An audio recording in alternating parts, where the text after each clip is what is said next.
Boa noite a todos. Sejam muito bem-vindos a esse templo de terapia da alma.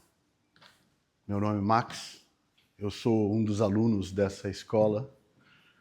Eu estudo às segundas-feiras o Evangelho com vocês, às terças o Livro dos Espíritos, às quintas o Livro dos Médiuns.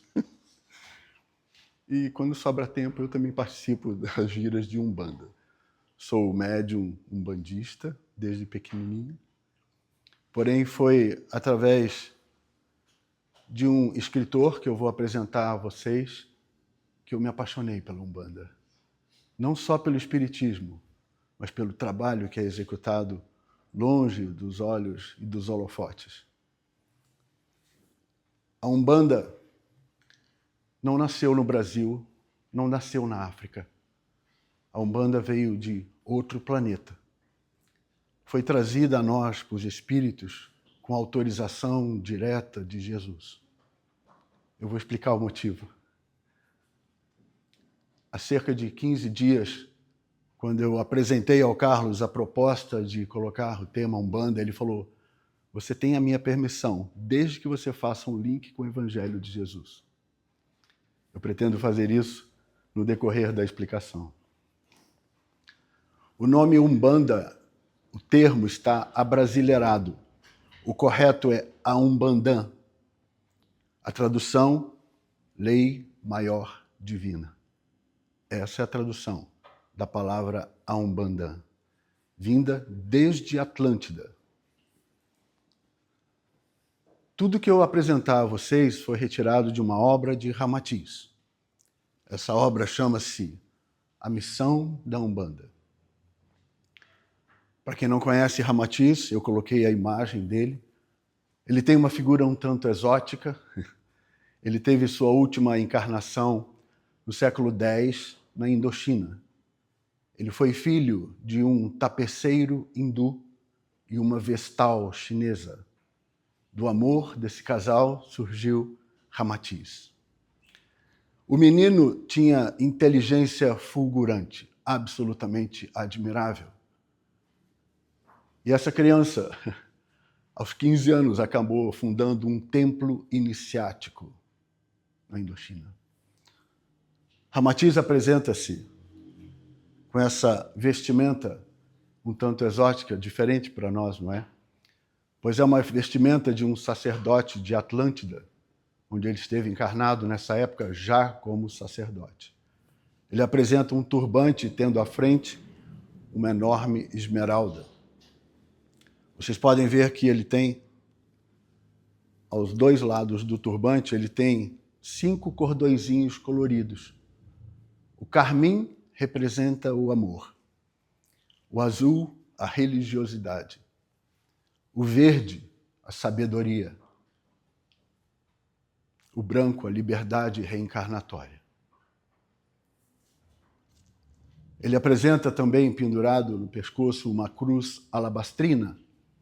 É uma cruz dentro de um triângulo. O motivo, o símbolo, é porque Ramatiz pertence a uma fraternidade chamada Fraternidade da Cruz e do Triângulo. Fraternidade da Cruz, espíritos superiores do mundo do Ocidente. O Triângulo, espíritos superiores do lado do Oriente. Essas duas fraternidades se juntaram e promoveram o impulso para a humanidade, trazendo ao Ocidente um pouco mais de religiosidade e trazendo ao Oriente um pouco mais de pés no chão, objetividade. Por isso, a manifestação tão ampla de espíritos do Oriente no mundo ocidental. O nome Ramatiz foi escolhido por ele, porque são duas personagens de um poema hindu chamado Ramayana. Esse poema hindu tem Rama e Sita. Sita, ao contrário, virou Atis. Por isso, a pronúncia correta é Rama-Atis, porque é o nome de duas personagens desse poema hindu. Foi através de Ramatiz que eu estou hoje vestindo branco. Foi através das obras de Ramatiz que eu parei de comer carne. Foi através de Ramatiz que eu dobrei os meus joelhos e dobrei o meu orgulho. Foi através de Ramatiz que eu aprendi a rezar em silêncio, sem alarde. Nos conta Ramatiz que em 1891, dia 10 de abril, o menino nasceu nesse pequeno distrito de Neves, em São Gonçalo, uma pequena cidade do Rio de Janeiro, interior do Rio de Janeiro. O menino se chamava Zélio Fernandino de Moraes, filho de seu Joaquim e dona Leonor, muito simples, muito pobres, muito humildes, porém da honestidade faziam o seu pedestal maior. Zélio teve uma infância absolutamente normal, até os seus 17 anos. É chegado o momento de servir as Forças Armadas, mas algo acontece com Zélio nesse momento. Em determinados momentos, Zélio começa a andar curvado e muda a sua dialética. Começa a se pronunciar como se fosse alguém bem mais velho, falando de forma completamente diferente do hábito do menino. Os pais, impressionados, achando que o filho possuía algum distúrbio, preocupados, evidentemente, de Joaquim, seu pai levou-o para o tio, dizendo que o menino talvez estivesse com um distúrbio mental. O tio Epaminondas é um psiquiatra desse hospício de Vargem Grande, também no Rio de Janeiro. O psiquiatra internou o menino e fez todos os exames possíveis para descobrir por que o garoto se portava dessa forma. Por que de vez em quando era tão curvado, parecendo ser tão idoso, e por vezes era extremamente atlético, com a postura vigorosa, elegante. Por que esse menino fazia essas coisas? Após todos os exames, não foi descoberto, não foi conseguido encaixar o menino em qualquer uma dos compêndios da medicina da época. Então a decisão final foi encaminhá-lo para o exorcismo, porque o psiquiatra disse: esse menino está possuído pelo demônio. O menino foi submetido à Igreja Católica Apostólica Romana. Zélio passou pelo ritual do exorcismo. O ritual foi absolutamente completo. Ao fim do ritual, foi enviado de volta para casa. Em 1908, o menino continuava com os mesmos trejeitos estranhos, por vezes curvado como um velho, falando de forma calma, pausada, amorosa, ou às vezes de forma profundamente atlética e vigorosa. Até que, em 1908, ainda algo acontece com o menino. Agora ele é paralisado. Membros inferiores e membros superiores completamente paralisados. A família não sabe mais o que fazer. O menino agora está em cadeira de rodas. Precisa de auxílio, de ajuda para tudo. A família, em um completo desarranjo emocional, procura a medicina que, mais uma vez, não encontra o motivo, a causa, a razão, o porquê essa criança saudável em um dia e na cadeira de rodas no outro dia. A medicina simplesmente não encontra uma resposta plausível que acalme o coração do casal e da criança. Até que um dia Zélio se levanta da cadeira de rodas e diz: amanhã estarei curado. A mãe quase infartou. Dizendo essas palavras, a mãe resolveu procurar talvez, quem sabe, um último recurso. Procurou uma curandeira, uma benzedeira. Procurou Dona Cândida bem famosa em Niterói. Dona Cândida permitia a aproximação de uma entidade chamada Pai Antônio. E Pai Antônio, ao observar o menino, disse uma única frase: Ele tem mediunidade? Bom, agora os pais, pelo menos, têm algo a fazer pelo menino e procuram a Federação Espírita de Niterói. Lembre-se que nós estamos em 1908. A codificação de Kardec apareceu no planeta Terra em 1857. 50 anos antes. O pai de Zélio já tinha o hábito de ler livros espíritas. E na Federação Espírita de Niterói, consagrado um momento de reunião, de estudo do Evangelho, o menino sentou-se à mesa e durante os trabalhos, as orações, a água fluidificada, a toalha branca, porque ainda era consagrado como mesa branca, o menino se levanta e diz: nessa mesa está faltando uma flor. Houve um certo susto de todos os presentes. O menino se levanta, vai até o jardim, apanha uma rosa branca e coloca na mesa. Era um símbolo da Umbanda ser apresentada. Houve, nesse momento, um início de tumulto, porque médiuns kardecistas, estudiosos da filosofia de Kardec, começaram a incorporar espíritos de preto velho e caboclo. Isso criou um certo desentendimento natural, porque até então não se havia tido notícia de algo parecido. E nesse desentendimento, alguns espíritos tentavam dizer o motivo por que estavam ali. Porém, o dirigente, com a voz de autoridade que lhe era justa, mandava que se calassem. Então, a entidade aproximada de Zélio diz: por que repelem a presença desses espíritos se nem sequer se dignam a ouvir o que eles têm a dizer? Ouçam a mensagem deles, ao menos. Então o dirigente lança a pergunta: qual é o seu nome, meu irmão? E ele responde: se querem saber meu nome, que seja esse. Sou o caboclo das 7 encruzilhadas, porque para mim não haverá caminhos fechados. Caboclo das 7 encruzilhadas. Aqui eu faço uma pausa para explicações que talvez se façam necessárias. A primeira delas, o número 7. Segundo Ramatiz, o universo é setenário. São 7 cores do arco-íris. São 7 notas musicais.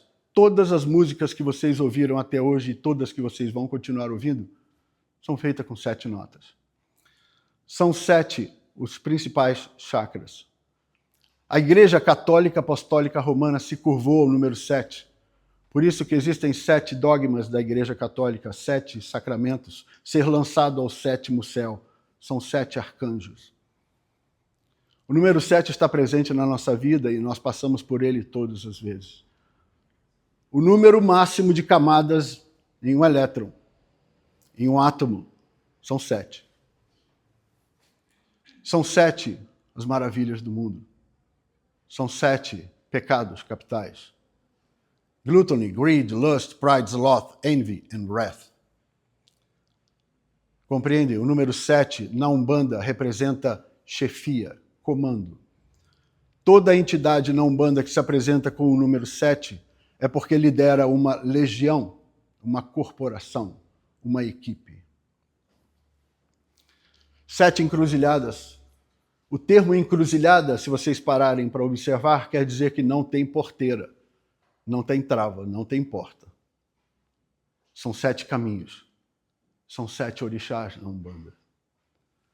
A palma da nossa mão, nós temos o prolongamento, a extensão dos 7 principais chakras.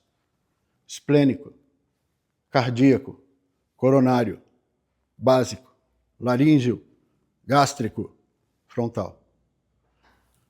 Todo médium da Umbanda, todo guia da Umbanda usa o estalo. porque ele faz colidir os dois principais chakras. Através da imposição mental, da disciplina da mente, ele consegue transformar esse pequeno estalido em um pulso elétrico, conseguindo fazer com que sejam separados, dizimados, miasmas, bacilos e outros elementos nocivos ao corpo. Para tudo existe uma explicação. Nós, às vezes, não temos acesso a todas elas, ou porque não desejamos, ou porque ainda não estamos prontos. Por absoluta coincidência, esse slide é o número 16, 617. Eu não planejei isso. Aconteceu. Eu só vi depois, ao final do trabalho. Esse é o Caboclo, 7 Encruzilhadas. Esse caboclo disse: se julgam atrasados espíritos de pretos e índios, devo dizer que amanhã, 16 de novembro de 1908, estarei na casa do meu aparelho. Na Umbanda, o termo aparelho quer dizer médium. Não sei se vocês sabem, mas a palavra médium vem do latim. Médium é o singular, média é o plural. É meios de comunicação. É isso que quer dizer médium ou média.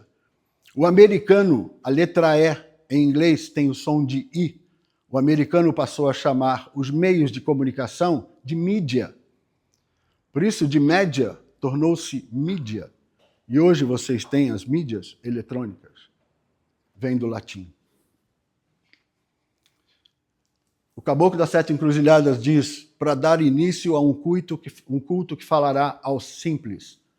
Meus queridos amigos, a codificação de Kardec, brilhante, trazida por Kardec, ela veio 50 anos antes. Porém, vejam só, Isabel só assinou a Lei Áurea em 1888, 30 anos depois. Compreende? 30 anos depois da codificação, Isabel assinou a Lei Áurea. Nesse momento, os negros tiveram liberdade. Como um negro vai estudar a codificação de Kardec? O negro ele era chicoteado cada vez que se pronunciava. O negro era enfiado no formigueiro cada vez que não trabalhava ou porque estava doente. Os negros foram violentamente repudiados por uma sociedade brasileira que veio da sociedade portuguesa. 30 anos depois da codificação, os negros são libertos. O negro não era permitido ficar sentado ao lado do branco na igreja. O negro fica de pé na parede lá atrás. Compreendem? Agora ele tem a liberdade. Mas como ele vai estudar a codificação de Kardec? Hoje, aqui, nesse templo sagrado, eu vejo amigos que têm dificuldade para interpretar o Evangelho. Porque a linguagem erudita, às vezes, complica o entendimento. Agora, como que o pobre, o negro, que acabou de sair da senzala, vai conseguir entender a dialética de Kardec? Havia um abismo separando aqueles que estudavam o kardecismo e aqueles que não tinham sequer aprendido a ler ou escrever. Por determinação direta de Jesus, foi criado, então, o momento de se trazer o Evangelho à luz para o simples. Ramatiz diz: o Evangelho é o mais perfeito código de conduta moral superior que existe. Isso é Ramatiz falando do Evangelho. Compreendem? Eu vou repetir. O mais perfeito código de conduta moral superior. Isso a Umbanda vai ensinar ao negro. Mas como ensinar para um pobre negro que não sabe ler ou escrever? É conversando com ele. Mas não conversando de forma erudita, conversando com uma linguagem mais simples, mais direta, que ele possa entender. A Umbanda não tem um codificador. A Umbanda não tem alguém que coloque em termos tão bonitos, claros, como Kardec fez com as cinco obras. A Umbanda não tem. A Umbanda é a entidade conversando diretamente. É isso que é Umbanda. No dia 16 de novembro de 1908, à frente da casa de Zélio, tem uma multidão. Amigos, curiosos, policiais, políticos, padres, aguardando às 8 horas da noite o pronunciamento do caboclo. Quando finalmente dá o horário correto, o caboclo se manifesta. O caboclo respondeu em latim e alemão as perguntas dos padres que lhe foram dirigidas. E ele expôs a Umbanda da seguinte forma: a Umbanda crê num ser supremo. Os 7 orixás são emanações da divindade. Nós não temos tempo para discorrer sobre os 7 orixás, por isso eu peço perdão a vocês de seguir adiante, tá bem? O propósito dos seres criados é a evolução. Existe uma lei da justiça, a lei do karma. No Espiritismo nós conhecemos como a lei de causa e efeito. A Umbanda se rege pela fraternidade universal. A Umbanda possui uma identidade própria. Está a serviço da lei divina e só visa o bem. Qualquer contradição, qualquer lugar ou pessoa que se diz umbandista e que não faça o que o caboclo colocou, não é Umbanda.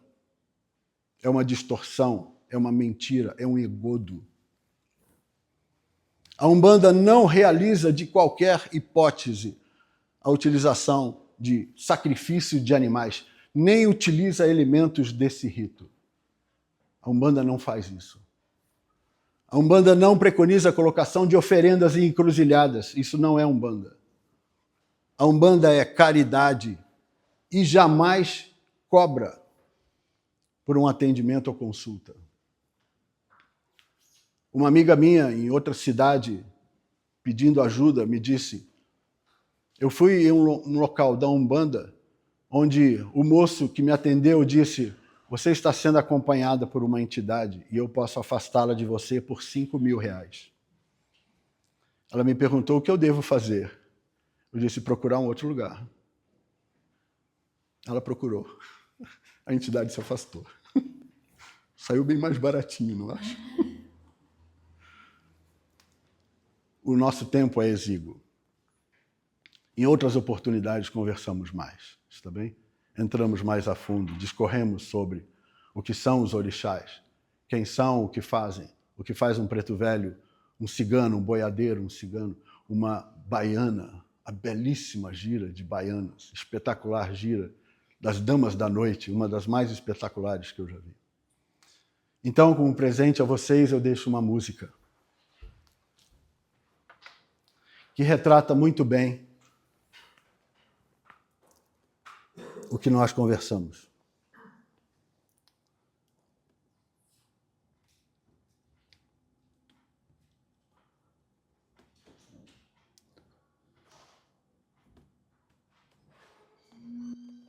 Espero que gostem.